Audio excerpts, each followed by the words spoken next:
ভাবছেন যে আপনাকে গুরুত্ব দিচ্ছে না ওই মানুষটা, যাকে আপনি ভীষণ ভালোবাসেন, ওই মানুষটা আপনাকে গুরুত্ব দিচ্ছে না।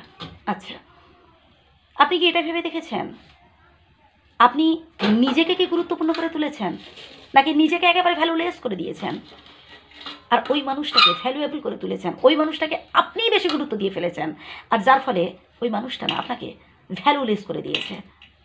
আপনি যে ঘন্টার পর ঘন্টা ফোন করা, মেসেজের পর মেসেজ করা, ফোন না ধরলে মানে একটা বিব্রত হয়ে যাওয়া, কি কর্তব্য বিমূঢ় হয়ে যাওয়া, কী করবেন ভেবে পাচ্ছে না, দুম করে তার বাড়িতে পৌঁছে গেলেন, কী ব্যাপার তুমি ফোন ধরনি কেন, এই যে অতিরিক্ত তাকে গুরুত্ব দেওয়া, অতিরিক্ত তাকে চিন্তা করা, ভাবা, এটাই কিন্তু আপনাকে গুরুত্বহীন করে দিচ্ছে।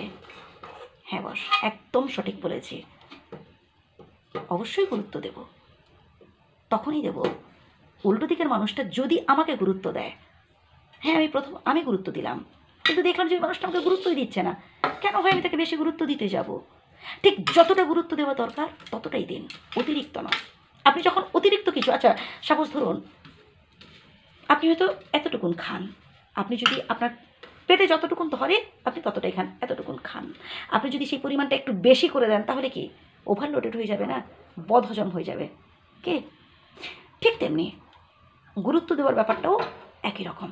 আপনি যখন অতিরিক্ত গুরুত্ব দিয়ে ফেলবেন তখন সেটা বদহজমে পরিণত হয়ে যাবে, আর তার রিয়াকশানটা হবে এটাই যে হয়তো উল্টো দিকের মানুষটা আপনাকে ভাবছে ধর এর কোনো সময় নেই নাকি, সবসময় আমার পেছনে পড়ে আছে, এর কোনো কাজ নেই মনে হয়, এমনটাও আপনাকে শুনতে হতে পারে বা হয়তো শুনেছেন।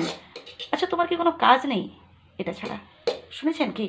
নিশ্চয়ই শুনেছেন, কারণ এটা আমার অভিজ্ঞতা থেকেই বলছি, এটা বাস্তব, বন্ধুবান্ধবদের ক্ষেত্রে দেখেছি, শুনেছি।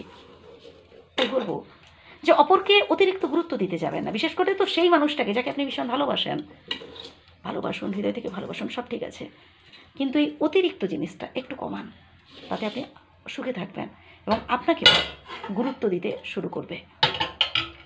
আমরা একটু বিশেষ করে যারা সহজ সরল মানুষ হই তারা কী করি বলুন তো, নিজেদের আবেগগুলোকে বেশি প্রায়োরিটি দিই না। অপরের আবেগ, অপরের চাহিদা, অপরে কী চাইছে, অপরের কী প্রয়োজন, এগুলোকে একটু বেশি গুরুত্ব দিয়ে ফেলি। হয়তো নিজে খাইনি সকাল থেকে, ওই মানুষটা এসেছে সকাল থেকে খাইনি, তাকে খেতে দিই, ঠিক আছে ওকেও খেতে দেবো, আমি সাথে নিজেও খাবো। মানে আমি একদম সোজা সাপটা একটা এক্সাম্পল হিসেবে দিলাম আর কি। ভাই আমার নিজের তেষ্টা পেয়েছে, আমি নিজে জল খাবো, সাথে অপরকেও দেবো।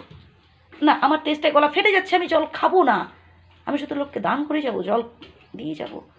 তাই আমার জীবনটা যদি না থাকে, আমার অস্তিত্ব যদি না থাকে, আমি অপরকে জল দান করবো কী করে? অবশ্যই আমি আগে খাবো, তারপর খাওয়াবো। আমি কি কিছু ভুল বললাম?